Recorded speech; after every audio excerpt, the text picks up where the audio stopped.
The Special Investigating Unit has announced that it will probe claims of corruption and maladministration at the National Student Financial Aid Scheme. The body will focus on the management of NSFAS finances and the allocation of loans, bursaries, and any other funding to students. We're joined by NSFAS Board Chair Ernest Khosa. Mr. Khosa, good evening. Thanks for coming into studio.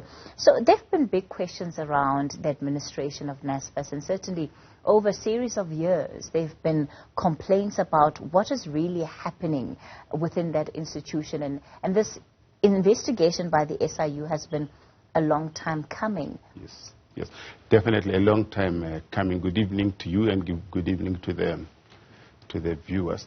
A long time coming indeed. What I want to emphasize at the outset, Kathy, is that we are the complainants in this case, and we therefore hope to be the beneficiaries of the efforts and this probe by the Special Investigation Unit. We hope to benefit because they have got so much capacity, and we believe their efforts will be able to unearth and identify the syndicates that are swindling the whole chain of the funding scheme and the students of funds that are supposed to go to poor students coming from poor families. Why have you as the board not been able to do that? Not being able to call for extensive investigations into what is happening in your institution? We do investigations to a limited scale because we've got limited capacity. The reason why we complained and raised this with the Special Investigation Unit is because they've got the capacity to do so. If I were to share with you the extent of the problem, I'll just look at one program, for example. The application where we have got about 34,000 fraudulent applications.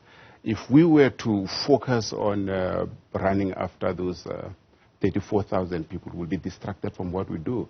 So the Special Investigation Unit has got the capacity to do this, and we believe they'll do this to the benefit of NSFAS, to our governance system. Why do you think previous CEOs who are responsible operationally for the institution have not been successful in doing that either?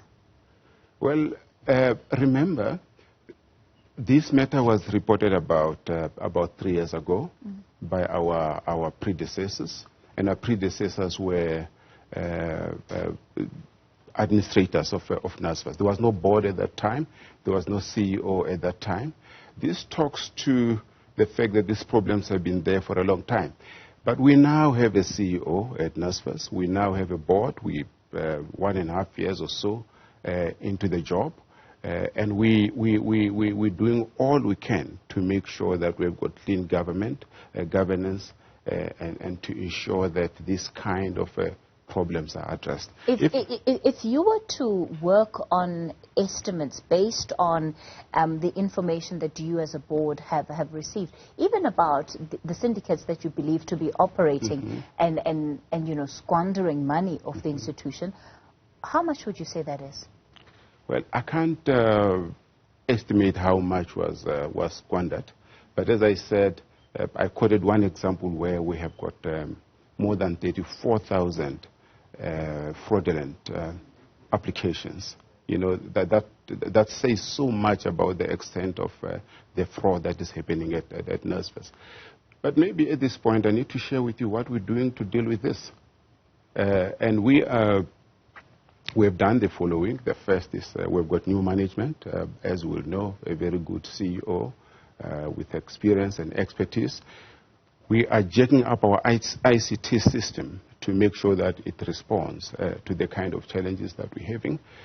We have taken a position as a board to ensure that the manner in which we relate to the students and the manner in which we execute our mandate is in line with the need for greater accountability and responsibility. For instance, we're now going to be directly involved in paying fees to students. We've got a new payment systems a new payment system that pays directly to students, that avoids the kind of challenges that we had in the past. You'll know a case of a student who received 14 million rands mistakenly, and when SCOPA called us to account on that, we could neither take responsibility nor accountability, because that was not done by us. It was done by a service provider appointed by a university. So we're going to take more responsibility and accountability on that.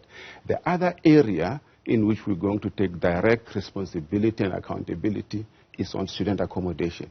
You will know so many cases of rape, so many cases of criminality affecting students who are staying in accommodation that is not conducive for learning and teaching.